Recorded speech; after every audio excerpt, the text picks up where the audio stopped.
Welcome to part 9 of my Snuff tutorial for piano. There'll only be one more lesson after this one, and then we'd have reached the end of the song. This lesson will be based around the familiar chorus structure, as this is the last time the chorus reprises before finishing the song out with the ending. Most of this section's vocal melody is made up of chords of 2 notes, and most of them are thirds, so there won't be any big stretches with the hands to do until we get to the ending section next lesson. For now, let's take a quick look at where we left off last time.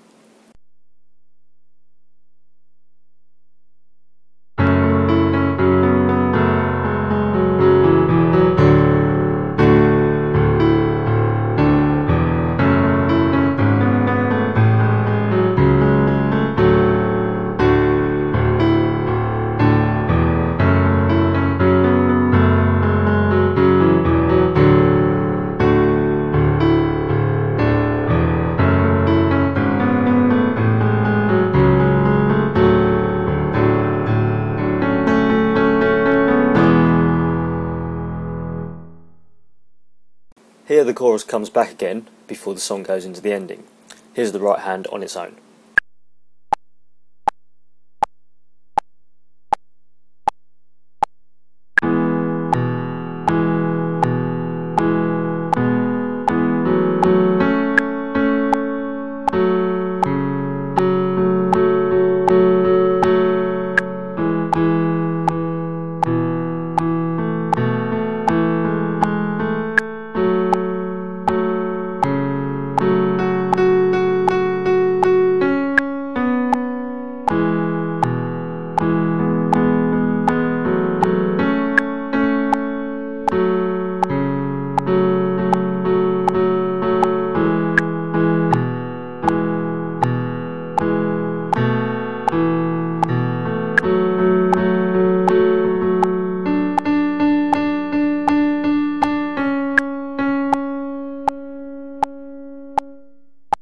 As you've guessed, it's all standard stuff as far as the structure and notes go.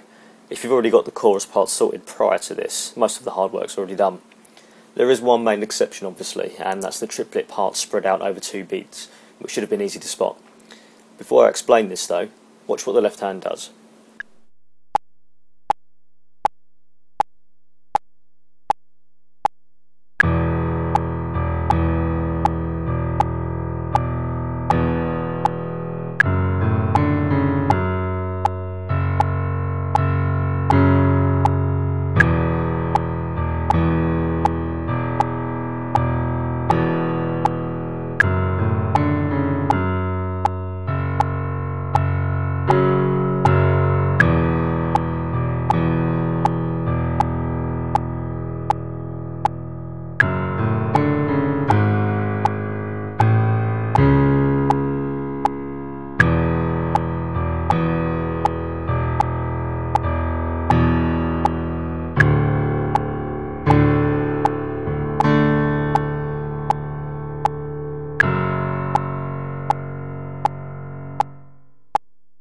And now both hands together, so the explanation in a moment makes more sense.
I'm going to make this simple and easy and explain only as much as we need for the triplets here and nothing more, so as not to overload you with info. What we're looking for is 3 notes or chords spread out evenly over 1 beat. So 3 notes into 1 beat basically. Anyway, the main challenge here is getting 8th notes with the left hand amongst the right hand triplets. So we have 2 notes per beat on the left hand and 3 notes per beat on the right hand. so you probably guessed the right hand will be playing just slightly faster than the left hand because it's squeezing an extra note evenly into one beat.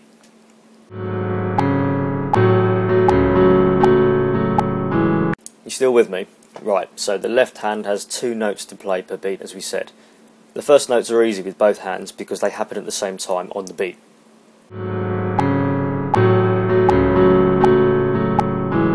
Now for the left hand, if you place the second of those 2 notes, i.e. the last of the 2 notes, between the second and third of the triplet, it should more or less give it that feel of a triplet underpinned with the straight 8th notes.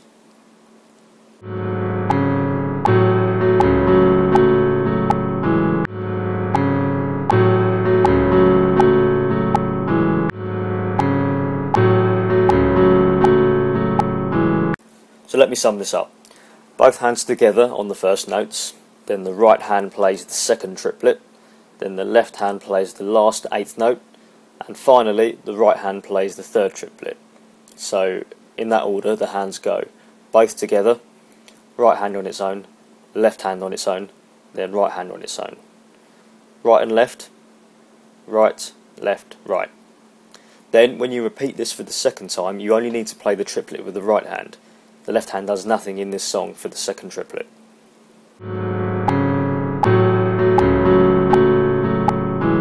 Follow that explanation with the hands whilst using the video for guidance, and slow it down more if you need to. I think this will help you get that triplet feel going.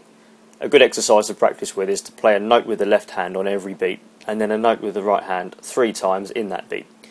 So the first of every third note on the right hand will end up playing at the same time as the left. And then you just switch roles with the hands so it works the coordination further. And then throw in the second 8th note, just like in our example here for this song. Seriously, you could dedicate an entire day discussing the details of triplets. If you need more info, there'll be lots of other places or people that could explain it a ton better than me. Just Google it or check here on YouTube for triplet explanations and exercises. Now let's see what this sounds like at a faster speed now.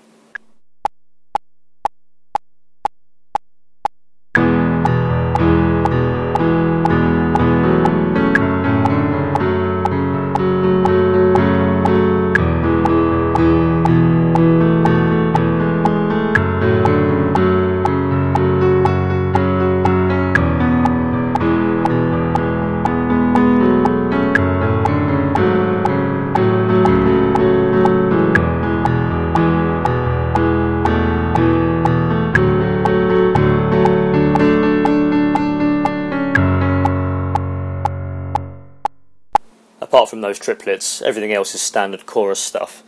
The last measure has a few more chords in the form of thirds, but this is just to bulk the harmony out more, instead of playing the single note like in the other choruses.